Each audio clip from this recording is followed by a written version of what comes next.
Hello everyone, welcome back to online study. इस video में हम बात करने वाले हैं बिहार दरोगा के लिए प्रैक्टिस सेट नंबर 10। और मुझे आशा है कि आपने इससे पहले के बाकी के सभी सेट्स को अच्छे से देख लिया होगा। और रही बात पीडीएफ की, तो मैं इन सभी पीडीएफ को अपने पेड कोर्स में डालता हूं। जो बिहार एसआई का पेड कोर्स है हमारा एप्लीकेशंस पे, उसमें पीडीएफ आपको मिल जाता है। वीडियो भी हम वहाँ पर प्रोवाइड कराई देते हैं, आप बाद में रिविजन्स कर सकते हैं। तो इस वीडियो में आपको 50 MCQ देखने को मिलता है। तो इस वीडियो के साथ एंड तक बने रहिए और जितने भी क्वेश्चन इसमें आपको बताए जाएंगे उनको आप अच्छे से याद रखिए और कुछ एक्सप्लेनेशन जो होगा उनको ध्यान से सुनिएगा। तो चलिए शुरू करते हैं। देखिए, सबसे पहला प्रश्न ये है कि निम्नलिखित में से कौन सा युग्म सुमेलित नहीं है। अच्छे तरीके से ऑप्शंस को ध्यान से देखिए और गेस करिए ये क्या होना चाहिए सही आंसर। तो कौन सा युग्म सुमेलित नहीं है? तो हेक्टर मुनरो की बात करें तो बक्सर का जो युद्ध हुआ था 1764 में, उसके नेतृत्व अंग्रेजी जो सेना का नेतृत्व करता थे वो हेक्टर मुनरो थे। तो बिल्कुल सही है। लॉर्ड हेस्टिंग्स यानी कि ऑंग्ल जो नेपाल युद्ध था, जिसको अंग्रेजों और गोरखा के बीच युद्ध हुआ था, लॉर्ड हेस्टिंग्स के समय में हुआ था। लॉर्ड हेस्टिंग्स का समय जो था 1813 से 1823 तक था और इसी बीच सुगौली की संधि के तहत ये आपका ऑंग्ल नेपाल युद्ध समाप्त हुआ था। तो ये भी सही है। चतुर्थ ऑंग्ल मैसूर युद्ध की बात करें जिसमें टीपू सुल्तान की मृत्यु हुई थी 1799 में, जो कि चौथा ऑंग्ल मैसूर युद्ध लॉर्ड वेलेस्ली के समय में हुआ था। तो ये भी बिल्कुल सही है। तृतीय ऑंग्ल मराठा युद्ध की बात करें तो तृतीय ऑंग्ल मराठा युद्ध हुआ था आपका 1803 से लेकर के 1805, 1803 से 5 तक।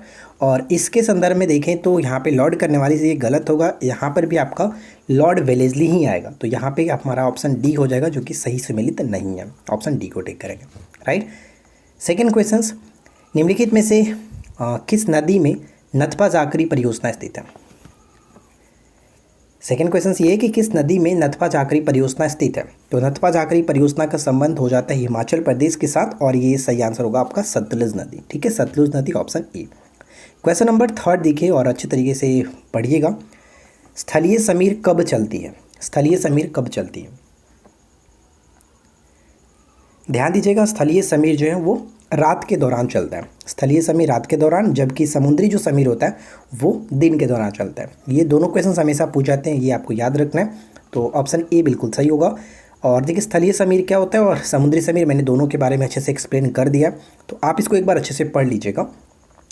तो यहाँ पे देखिए कि यह एक अपतटीय वायु प्रणाली है जो सूर्यास्त के बाद भूमि से पानी की ओर बहती है। भूमि से पानी की ओर यह बहती है और यह रात के दौरान होता है। यानी स्थलीय जो समीर होता है वो रात के दौरान होता है, जबकि समुद्री समीर दिन के दौरान होता है। आप इसको अच्छे से एक बार वीडियो को रोक करके पढ़ लीजिएगा और अच्छी तरीके से आपको जानकारी मिल जाएगी, तो ध्यान रखना। चलिए क्वेश्चन नंबर 4 देखते हैं। क्वेश्चन नंबर 4 है कि बाबरनामा का चगताई से फारसी में अनुवाद किसने किया था?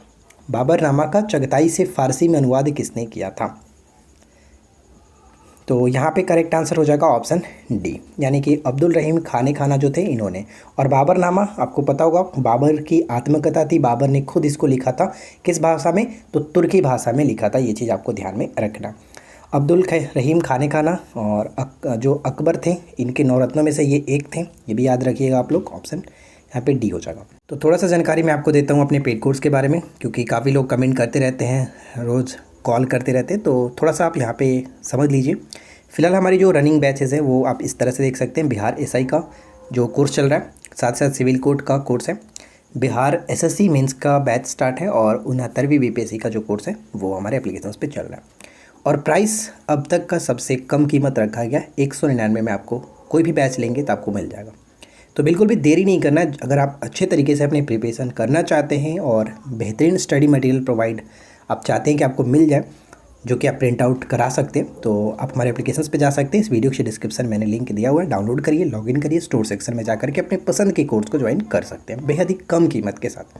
ठीक है, अगर फिर भी कोई आपको डाउट हो, कुछ चीज़ें पूछनी हो, तो आप हमारे इस नंबर पर हमसे कॉन्टैक्ट कर सकते हैं। तो चलिए अब इस वीडियो को आगे बढ़ाते हैं। क्वेश्चन नंबर 5 है कि निम्न में से कौन सा एक जीवाणु जनित रोग नहीं है? यानी कि जीवाणु से होने वाला रोग नहीं है, गेस करिए। ध्यान रखिएगा, न्यूमोनिया, टाइफाइड, डिप्थीरिया, ये सभी के सभी जो होते हैं वो जीवाणु से होता है, लेकिन इन्फ्लुएंजा यहाँ पे वायरस से होने वाला रोग है। तो सी को टिक करेंगे, वायरस से होने वाला रोग है, ऑप्शन सी। क्वेश्चन नंबर 6 क्या कह रहा है कि करेरा वन्यजीव अभयारण्य भारत के किस राज्य में स्थित है? करेरा वन्यजीव अभयारण्य भारत के किस राज्य में स्थित है? हिंट के लिए मैं आपको बता दूं कि कुन्नो पालपुर आप जानते हैं, कुन्नो पालपुर कहाँ पर पड़ता है? मध्य प्रदेश के अंतर्गत। तो यहाँ पर ये बिल्कुल सही आंसर हो जाएगा। मध्य प्रदेश करेरा वन्यजीव अभयारण्य स्थित है। मध्य प्रदेश के अंतर्गत और भी जो महत्वपूर्ण है उनके नाम याद रख सकते हैं। जैसे सबसे पहला और महत्वपूर्ण है बांधवगढ़, हमेशा पेपर में रिपीट होता रहता है बांधवगढ़। साथ ही साथ आप याद रखिए कान्हा, उसके बाद पेंच याद रख सकते हैं, सतपुड़ा और पन्ना हो गया, संजय हो गया, ये सभी के सभी आपके मध्य प्रदेश के अंतर्गत आते हैं। इसी के साथ एक और महत्वपूर्ण याद रखना है आपको कि अगर पूछा जाए कि मध्य प्रदेश का सबसे बड़ा जो अभयारण्य है वो कौन सा है, तो नौरादेही। ठीक है, नौरादेही जो वन्यजीव अभयारण्य है वो मध्य प्रदेश का सबसे बड़ा अभयारण्य के रूप में जाना जाता है। तो ये चीज़ आपको याद रखना है। चलिए क्वेश्चन नंबर 7 गेस करिए। निम्नलिखित कविताएं किनके द्वारा रचित हैं? निम्नलिखित कविताएं जो है किनके द्वारा रचित है, यानी कि the royal tomb of Golconda, the stock charmer और साथ ही साथ द क्वींस अराइवल, ये तीनों के तीनों जो रचनाएं हैं, कविताएं हैं, वो किसके द्वारा रचित हैं? हिंट के लिए अगर मैं आपको बता दूं तो द गोल्डन थ्रेशोल्ड आपने सुना होगा, इससे पहले वाली वीडियो में हमने डिस्कस किया भी हुआ है। द गोल्डन थ्रेशोल्ड किसका था? सरोजिनी नायडू का। तो सरोजिनी नायडू जी की ये जो कि तीनों रचनाएं हैं। तो यहाँ पे हम ऑप्शन डी को टिक करके आगे बढ़ेंगे, अच्छे से याद रखिएगा। ठीक है, आगे देखते हैं। क्वेश्चन नंबर 8 है कि निम्नलिखित मिलान में कौन सा मिलान सही नहीं है? ध्यान दीजिएगा, सही नहीं है। तो चारों अनुच्छेद को अच्छे से देखिए और गेस करिए क्या होना चाहिए सही आंसर। अगर आपने अभी तक वीडियो को लाइक नहीं किया तो प्लीज़ इस वीडियो को ज़्यादा से लाइक करिए। और आज मैं आप लोगों से लाइक्स का टारगेट रखता हूँ। आज इस वीडियो का लाइक्स का टारगेट हम 251 लाइक्स का रखते हैं। 251 लाइक्स आपको करना है, ठीक है? तब मुझे पता चलेगा कि हाँ, आप लोग वर्दी के लिए एकदम जुनून के साथ वीडियो देखते हैं, पढ़ते हैं, मुझे यकीन होगा। 251 लाइक आपको करना है। तो यहाँ पे ध्यान दीजिएगा फ्रेंड्स, अगर हम गलत की बात करें तो ऑप्शन डी पे जा सकते हैं, क्योंकि अनुच्छेद 338 जो यहाँ पे दिया गया, राष्ट्रीय अनुसूचित जनजाति आयोग, यानी यहाँ पे जो एसटी की बात की जा रही है, अनुसूचित जनजाति एसटी, ये गलत है। क्योंकि यहाँ पे 38 जो होता है वो एससी के लिए हम कह सकते हैं। एससी के लिए 338 और 338 का जो ए होता है, 338 का ए, ये होता है एसटी के लिए। ठीक है, तो यहाँ पे जो गलत है वो ऑप्शन डी ही गलत है। बाकी तीनों ऑप्शंस में कोई दिक्कत नहीं। 129 सर्वोच्च न्यायालय के अभिलेख न्यायालय कहा जाता है। अंतर्राष्ट्रीय परिषद की जो स्थापना 263 के अंतर्गत, संयुक्त अधिवेशन का जो प्रावधान है वो 108 के अंतर्गत है। संयुक्त अधिवेशन को बुलाता कौन है? दोनों सदनों की जो संयुक्त अधिवेशन की जाती है, बुलाता राष्ट्रपति है, लेकिन संयुक्त अधिवेशन की अध्यक्षता कौन करता है? तो लोकसभा अध्यक्ष करता है। ये क्वेश्चन दोनों पूछ जाते हैं, दोनों को याद रखना, राइट? तो यहाँ पर हमारा राइट आंसर हो जाएगा ऑप्शन डी। चलिए क्वेश्चन नंबर 9, एलो पेरिल के नाम से कौन सा देश जाना जाता है? एलो पेरिल के नाम से कौन सा देश जाना जाता है? एलो पेरिल के नाम से चाइना को जानते हैं, ऑप्शन सी हो जाएगा चाइना। क्वेश्चन नंबर 10, 100 जो 4वां संशोधन अधिनियम है 2020 क्या कहता है? 104वां संविधान संशोधन अधिनियम के संदर्भ में यहाँ पे देखना है क्या सही होगा। तो देखिए यहाँ पे अगर हम देखें ऑप्शंस पे, तो अगर आपने ऑप्शन डी को टिक किया है तो बिल्कुल सही जवाब होगा ऑप्शन डी। क्या है, हम इसके एक बार देख लेते हैं। इसके अंतर्गत कहा जाता है कि लोकसभा और राज्यों की विधानसभाओं में एसटी और एससी, यानी एससी और एसटी के लिए सीटों की समाप्ति के समय सीमा जो कि 70 साल से बढ़ा करके 80 कर दी गई है। तो ये बिल्कुल सही है, इसके अंतर्गत कहा गया। और साथ ही साथ लोकसभा और राज्य विधानसभाओं में एंग्लो इंडियन जो समुदाय के लिए आरक्षित सीटें दी गई थी उसको हटा दिया गया। तो यहाँ पे अब बिल्कुल सही है कि ए और बी दोनों के दोनों कथन बिल्कुल सही हो रहे हैं, इस वजह से हम डी को टिक करेंगे, राइट? चलिए, आपको पता है ना कि राष्ट्रपति जो लोकसभा में 2 सदस्यों को मनोनीत करते थे, तो वो अब वो हटा दिया गया। अगला है कि संघ लोक सेवा आयोग के अध्यक्ष और सदस्यों का कार्यकाल कितना होता है? संघ लोक सेवा आयोग के अध्यक्ष और सदस्यों का कार्यकाल कितना होता है? तो यहाँ पे होगा आपका 6 वर्ष, ऑप्शन डी हो जाएगा 6 वर्ष। चलिए इसके बारे में अच्छे तरीके से हम लोग पढ़ते हैं। भारतीय संविधान का अनुच्छेद 315 से 323 के अंतर्गत लोक सेवा आयोग से संबंधित है। आयोग में अध्यक्ष सहित 9 से 11 सदस्य पैनल होते हैं। यूपीएससी के अध्यक्ष और अन्य सदस्यों की नियुक्ति भारत के राष्ट्रपति के द्वारा की जाती है। यानी जो यूपीएससी यानी संघ लोक सेवा आयोग के अध्यक्ष हैं और साथ ही साथ अन्य सदस्य हैं, उनकी नियुक्ति भारत के राष्ट्रपति के द्वारा की जाती है। यूपीएससी के अध्यक्ष और सदस्य 6 वर्षों की अवधि के लिए या फिर 65 वर्ष की आयु प्राप्त करने तक जो भी पहले हो कार्यकाल को धारण करते हैं। यानी जो भी पहले हो 6 वर्ष या फिर 65 वर्ष की आयु, तब तक उनका कार्यकाल रहता है। और 2 पॉइंट्स इसमें और इम्पॉर्टेंट हैं जो कि आप यहाँ पे पढ़ सकते हैं कि सर रॉस बारकर जो थे वो यूपीएससी के पहले अध्यक्ष थे। साथ ही साथ अभी वर्तमान की बात करें तो मनोज सोनी जो है वो यूपीएससी के अध्यक्ष हैं। ये चीज़ आपको याद रखना है, दोनों इंपॉर्टेंट है। चलिए आगे बढ़ते हैं। क्वेश्चन नंबर 12 देखिए क्या है कि निम्नलिखित में से कौन सा प्रत्यक्ष कर है। मैंने एक अलग वीडियो बनाया हुआ था अप्रत्यक्ष और प्रत्यक्ष कर पर, जिसमें आपको एक छोटे से ट्रिक के माध्यम से बहुत ही बारीकी से याद कराया। अगर आप उस वीडियो को नहीं देखें तो मैं आपको रिकमेंड करूंगा कि आप एक बार सर्च कर लीजिएगा हमारे चैनल पे प्रत्यक्ष और अप्रत्यक्ष कर की ट्रिक ऑनलाइन स्टडी जोन, वो आपको वीडियो मिल जाएगी। 4 से 5 मिनट की वीडियो है, लेकिन वो आपके लिए हमेशा हेल्पफुल रहेगा, ज़रूर देखिएगा। तो प्रत्यक्ष कर के अगर हम यहाँ पे देखें तो संपत्ति कर किसके अंतर्गत आएगा, प्रत्यक्ष कर के अंतर्गत। लेकिन बिक्री, व्यापार और सीमा ये सभी अप्रत्यक्ष के अंतर्गत आते हैं। तो राइट आंसर ए हो जाएगा। चलिए आगे बढ़ते हैं और अगला प्रश्न देखिए। नेक्स्ट वन है कि भारत के सकल घरेलू उत्पाद जीडीपी में नीचे दिए गए भिन्न क्षेत्रों के योगदान का कौन सा सही ह्रासवान क्रम है। ह्रासवान क्रम का मतलब कि बढ़ते से घटते क्रम की ओर। तो सबसे ज़्यादा जो जीडीपी देता है देश के लिए, जीडीपी जो लाता है वो तृतीयक क्षेत्र है। तो तृतीयक क्षेत्र, उसके बाद हम देखते हैं कि द्वितीयक और प्राथमिक, इस तरह से होगा तृतीयक, द्वितीयक और प्राथमिक क्षेत्र। तो राइट आंसर यहाँ पे हो जाएगा ऑप्शन डी। ऑप्शन डी को टिक करेंगे। देखिए तृतीयक, प्राथमिक और जो द्वितीयक क्षेत्रक है, इसके अंतर्गत जो चीज़ें आती हैं यहाँ पे आप देख सकते हैं कि प्राथमिक क्षेत्र जैसे कृषि, वानिकी, मछली पकड़ने और खनन एवं उत्खनन सहित प्राथमिक क्षेत्र के अंतर्गत आता है, जिसका योगदान करीब इतना % होता है। द्वितीयक क्षेत्र के अंतर्गत विनिर्माण, बिजली, गैस, पानी की आपूर्ति आदि ये सब आता है, और इसके अंतर्गत जो जीडीपी होता है वो परसेंट यहाँ पे दिखाया गया 24.2%। जबकि तृतीयक क्षेत्र, जिसको सेवा क्षेत्र के नाम से भी जानते हैं, सबसे ज़्यादा जो जीडीपी हमें देता है वो यही क्षेत्र है, तृतीयक क्षेत्र। इसका योगदान लगभग 53.89% देखने को मिलता है। ठीक है, तो यहाँ पे आपको पता चल गया कि सबसे ज़्यादा जो जीडीपी आता है वो कहाँ से आता है, तृतीयक क्षेत्र, सेवा क्षेत्र से आता है। सबसे कम प्राथमिक क्षेत्र से, जबकि सबसे ज़्यादा जो कार्यरत लोग हैं वो प्राथमिक क्षेत्र के अंतर्गत ही हैं। क्वेश्चन नंबर 14 है कि विश्व का सबसे व्यस्त समुद्री मार्ग कौन सा है। विश्व का सबसे व्यस्त समुद्री मार्ग कौन सा है। तो यहाँ पे हमारा करेक्ट आंसर हो जाएगा ऑप्शन सी, उत्तरी अटलांटिक समुद्री मार्ग। उत्तरी अटलांटिक समुद्री मार्ग, ऑप्शन सी। अगला प्रश्न कि 2011 की जनगणना के अनुसार शहरी जनसंख्या का प्रतिशत कितना है। शहरी जनसंख्या का प्रतिशत कितना है। ध्यान रहेगा, शहरी की जनसंख्या के प्रतिशत बात करें तो 31.16%। मोस्ट इंपॉर्टेंट क्वेश्चन है, इसको अच्छे से याद रखिएगा, हमेशा रिपीट होते रहता है। किस क्षेत्र को विश्व का बाघ कहा जाता है। किस क्षेत्र को विश्व का बाघ कहा जाता है। देखिए अभी मैंने हाल ही में भी देखा कि इस वीडियो को शूट करने से पहले मैंने कमेंट्स देख रहा था, तो कल की वीडियो पे कमेंट आया हुआ था, नाम तो नहीं याद है लेकिन कमेंट तो मुझे थोड़ा सा याद है। उसमें था कि जो रुक्मणी पब्लिकेशन है उसमें क्वेश्चंस लगा करके दिमाग हिल जा रहा है। देखिए मैं आपको बता दूं कि रुक्मणी जो पब्लिकेशन है वो अपने से हमेशा सिलेबस से हट करके थोड़ा सा सेट बनाता है। तो आप लोग बिल्कुल भी ऐसा मत सोचो कि हमें जो सेट लगा रहे हैं वो थोड़ा सा टफ है, एग्ज़ाम्स के पैटर्न से बाहर है, ऐसा बिल्कुल आप सोचो ही मत। मैंने आपको बताया कि 100 क्वेश्चंस का आपको सिर्फ सेट लगाना है, तो आप ये सब मत सोचो कि यार मेरा स्कोर क्या जा रहा है। वो मायने कब रखता है, जब एग्ज़ाम्स के कुछ समय पहले अब आप सेट लगा रहे हो, तब वहाँ पे आपको देखना होता है कि यार अभी तक मेरा स्कोर बूस्ट नहीं हुआ। लेकिन अभी जब आप लगा रहे हो तो बस आप कोशिश ये करो कि ज़्यादा से ज़्यादा हम प्रैक्टिस सेट लगाए, ज़्यादा से ज़्यादा क्वेश्चंस अपने साथ हम गुजारें, क्योंकि जितने ज़्यादा क्वेश्चंस को अपने से अच्छे से पढ़ोगे, ध्यान रखोगे, तो वो आपके लिए फ़ायदा है। लेकिन अब ये मत आप प्रेशर डालो कि यार सेट अच्छा नहीं है, मार्क्स मेरा कम आ रहा है, अभी बिल्कुल सोचो ही मत। तो बस आप प्रैक्टिस करते रहिए, ठीक है। तो यहाँ पे देखिए विश्व का बाघ कहा जाता है, तो ऑप्शन सी हो जाएगा भूमध्य सागरीय क्षेत्र। ऑप्शन सी होगा भूमध्य सागरीय क्षेत्र। किस नेता ने द्वितीय गोलमेज सम्मेलन में भारत का प्रतिनिधित्व किया था।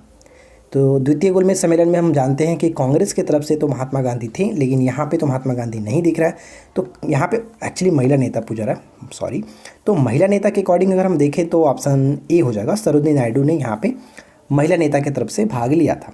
अब आपको पता है कि जो द्वितीय गोलमेज सम्मेलन था वो 1931 में हुआ था, क्योंकि 3 गोलमेज सम्मेलन हुए थे, पहला, दूसरा, तीसरा। पहला 30, दूसरा 31, तीसरा 32 में। तो नवंबर 1931 में दूसरा गोलमेज सम्मेलन हुआ था। गांधी जी के अलावा जैसा कि जानते हैं कि कांग्रेस की तरफ से गांधी जी ने इसमें भाग लिया था, और एकमात्र गांधी जी ने सिर्फ और सिर्फ द्वितीय गोलमेज सम्मेलन में ही भाग लिया था। कांग्रेस ने सिर्फ और सिर्फ द्वितीय गोलमेज सम्मेलन में भाग लिया था, पहला और तीसरा में भाग नहीं लिया था। तो गांधी जी के अलावा प्यारेलाल नायर, मोहम्मद इकबाल जो कि एक महान कवि थे, मदन मोहन मालवीय जी भी इसमें शामिल थे, अली इमाम थे, जीडी बिड़ला और महादेव देसाई भी थे। वी आर अम्बेडकर तो हम जानते हैं ये तीनों सम्मेलन में भाग लिए थे। वी आर अम्बेडकर हो गए और एस के दत्ता, ये सभी के सभी इनके अंतर्गत शामिल थे द्वितीय गोलमेज सम्मेलन में। इस सम्मेलन में सरोजनी नायडू और एनी बेसेंट ने भी भाग लिया हुआ था, जिसमें महिलाओं का नेतृत्व एनी बेसेंट ने किया हुआ था। ठीक है, इसके बाद इसमें 2-3 पॉइंट्स और है। यहाँ पे देखिए कि यह सम्मेलन सांप्रदायिकता के कारण जो कि ऐसा सफल रहा था जिसने गांधी जी ने वापस भारत आकर के 1932 में सविनय अवज्ञा आंदोलन को फिर से स्टार्ट किया था। और आप जानते हैं कि सविनय अवज्ञा आंदोलन पूरी तरह से समाप्त हुआ था 1934 में। तो ये भी क्वेश्चन पूछा जाता है, याद रखिएगा। चलिए अगला प्रश्न क्या कह रहा है कि चक्रवातों के बारे में सही तथ्यों की पहचान करें। तो चक्रवात के बारे में मैंने आपको बताया था, एक वीडियो बताया था जिसमें अच्छे तरीके से बताया भी था चक्रवात के बारे में कि जो हवाएं की दिशा है वो किस तरह से बहता है। तो बस सिंपल सी बात, इसमें जब भी चक्रवात की बात आती है तो सबसे पहला आप ऑप्शंस इसमें ये वाला ढूंढिए कि इसमें पवन किस तरह से बह रहा है। वो देखिए कि दक्षिणी गोलार्ध में पवन की जो दिशा होती है दक्षिणावर्त और उत्तरी गोलार्ध में वामावर्त होता है। यानी इस तरह से देखिए, आप मैंने बताया था कि आप डी बना लो और इसको बीच में इस तरह से काट लो और ऊपर क्या हो गया आपका नॉर्थ, नीचे साउथ हो गया। यानी उत्तरी गोलार्ध में वामावर्त, ठीक है, उत्तरी गोलार्ध में वामावर्त और दक्षिणी गोलार्ध में आप देखते हैं कि ये आपका दक्षिणावर्त इस तरह से। ठीक है, हवाओं की दिशा इस तरह से, ये बिल्कुल सही हो रहा है, यानी ऑप्शन सी हो जाएगा।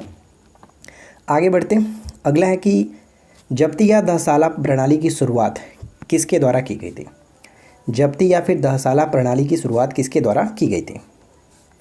तो ये राजा टोडरमल थे, ऑप्शन सी हो जाएगा राजा टोडरमल। क्वेश्चन नंबर 20 है कि खालिस्तान सरकार के कराधान और व्यय निर्णयों से संबंधित है। सरकार के कराधान और व्यय निर्णयों से संबंधित है। राइट आंसर हो जाएगा ऑप्शन डी राजकोषीय नीति। ठीक है, राजकोषीय नीति यहाँ पे करेक्ट होगा। अगला प्रश्न देखिए क्या कह रहा है कि एस अगेंस्ट ऑड्स किस खिलाड़ी की आत्मकथा है। एस अगेंस्ट ऑड्स जो है वो किस खिलाड़ी की आत्मकथा है। तो टेनिस प्लेयर सानिया मिर्जा की, टेनिस प्लेयर सानिया मिर्जा की आत्मकथा, ऑप्शन बी होगा। भारतीय साम्यवाद का जनक किसे माना जाता है। भारतीय साम्यवाद का जनक किसे माना जाता है। तो अगर आपने सी टिक किया तो बिल्कुल सही आंसर है, एम एन रॉय यहाँ पे करेक्ट आंसर बन जाएगा। अगला प्रश्न देखिए क्या दिया गया, निम्नलिखित में से कौन सा विषय राज्य सूची का हिस्सा नहीं है। तो ध्यान दीजिएगा यहाँ पे राज्य सूची का विषय नहीं है, हिस्सा नहीं है। तो राज्य सूची, संघ सूची, समवर्ती सूची पर भी मैंने एक अलग वीडियो बनाया, ट्रिक के माध्यम से आपको बहुत बारीकी से याद कराया, नहीं देखें तो ज़रूर देख लीजिएगा। यहाँ पे देखिए अगर सही आंसर बात करें राज्य सूची का विषय नहीं है तो ऑप्शन हम डी पे जा सकते हैं, 1 इसके अंतर्गत नहीं आता है। 1 जो होता है वो समवर्ती सूची के अंतर्गत आता है, ऑप्शन डी। साथ साथ मैंने इसके बारे में अच्छे तरीके से यहाँ पे लिख रखा है। भारत के संविधान की 7वीं अनुसूची जो कि अनुच्छेद 246 के तहत संघ सूची, राज्य सूची और समवर्ती सूची का वर्णन करता है। और समवर्ती सूची जो लिया गया वो कहाँ से लिया गया, ऑस्ट्रेलिया के संविधान से ग्रहण किया गया था। ठीक है, भारत के संविधान की अनुसूची 7 में 61 विषय, 101वें संविधान संशोधन के बाद विषयों की सूची है। पहले इसमें 66 हुआ करता था लेकिन अब इसमें 61 विषय है, जिसके अंतर्गत क्या क्या आता है, पुलिस, लोक स्वास्थ्य यहाँ पे 2 बार हो गया, लोक व्यवस्था, लोक स्वास्थ्य, ठीक है, स्वच्छता हो गया, भूमि सुधार, प्रति व्यक्ति कर, कृषि, गैस और रेलवे, पुलिस, पंचायती राज, कारागार, ये सभी के सभी राज्य सूची के विषय के अंतर्गत आते हैं। राइट, और इसमें एक और चीज़ आप यहाँ पे देख सकते हैं कि 42वें संविधान संशोधन अधिनियम 1976 के तहत 5 विषयों को राज्य सूची से समवर्ती सूची में शामिल किया गया था। और वो कौन कौन है, तो शिक्षा, वन, नापतौल, वन्य जीवों और पक्षियों का संरक्षण, न्याय का प्रशासन, ये सभी के सभी राज्य सूची से हटा करके समवर्ती सूची में डाले गए थे 42वें संविधान संशोधन। इसमें 2 चीज़ याद रखिएगा, मोस्ट इंपॉर्टेंट है शिक्षा और वन। ठीक है, चलिए क्वेश्चन नंबर जो 24 है, ये देखें कि खदानों की कृषि सर्वप्रथम प्रारंभ हुई थी। खदानों की जो कृषि है वो सर्वप्रथम स्टार्ट हुई थी किस काल में, तो नवपाषाण काल में स्टार्ट हुआ था, ऑप्शन ए हो जाएगा नवपाषाण काल में। नवपाषाण काल के संबंध में 2-3 क्वेश्चन हमेशा पूछे जाते हैं। जैसे देखिए नवपाषाण काल में विश्व स्तर पर नियमित खेती की शुरुआत हुई थी, यानी खेती की जो स्टार्टिंग हुई वो नवपाषाण काल को ही माना जाता है।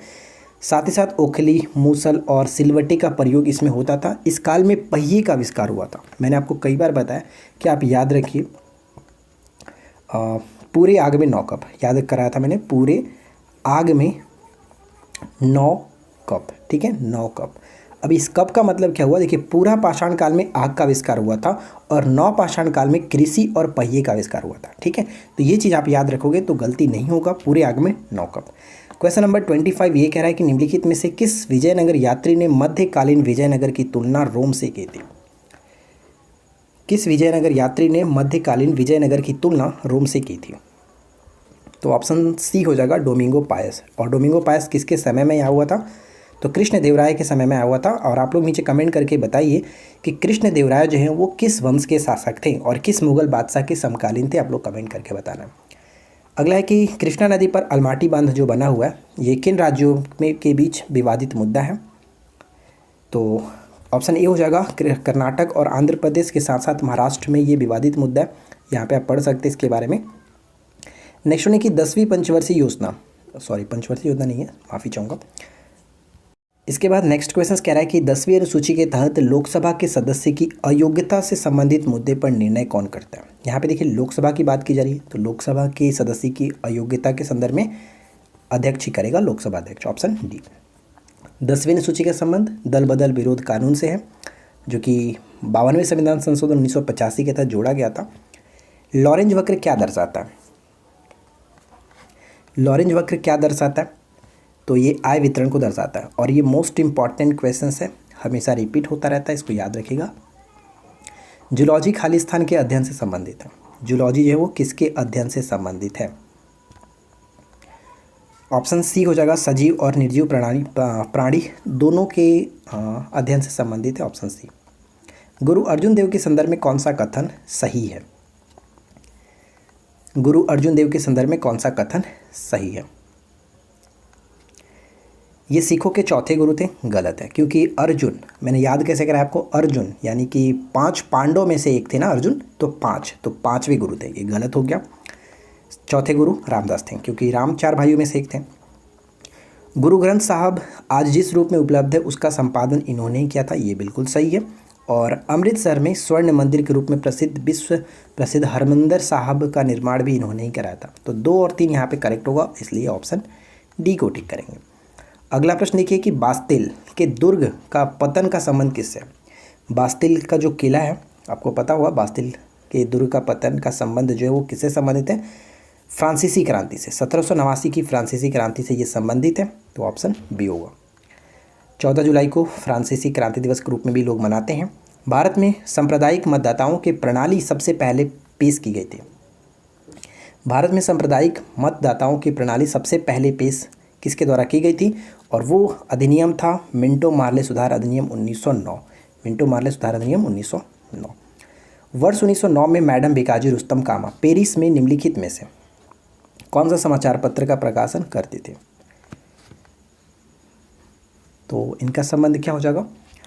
पैट्रियाट, ठीक है, पैट्रियाट, यहाँ पे ऑप्शन डी हो जाएगा, पैट्रियाट, याद रखना। चलिए अगला प्रश्न है कि विजयनगर साम्राज्य के संबंध में कौन सुमेलित नहीं है? समेकित यहाँ पे लिखा गया, एक्चुअली सुमेलित होना चाहिए, सुमेलित नहीं है। देखिए कदाचार जो होता था वो सैनिक विभाग को कहते थे, सही है। मनुष्यों के क्रय विक्रय को वेश्बग कहा जाता था, ये भी सही है। टकसाल विभाग जो होता था उसको जोरी खाना कहते थे, ये भी सही है।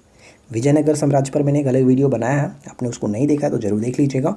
तो गलत यहाँ पे हो गया ऑप्शन डी, विजयनगर साम्राज्य की मुद्रा हुड, जो कि ये गलत है। क्यों? क्योंकि मैं आपको बता दूं कि विजयनगर साम्राज्य की मुद्रा पैगोडा हुआ करता था, ठीक है, पैगोडा हुआ करता था, ये चीज़ आपको याद रखना।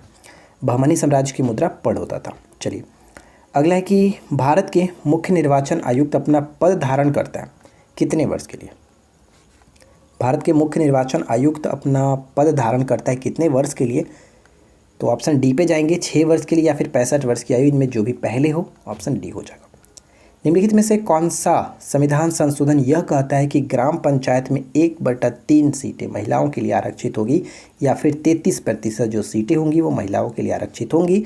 तो 73वां संविधान संशोधन जो कि पंचायती राज से संबंधित हो जाता है, ऑप्शन सी, ऑप्शन डी होगा। अगला प्रश्न है कि राजकोषीय नीति संबंध है, किससे संबंधित है राजकोषीय नीति?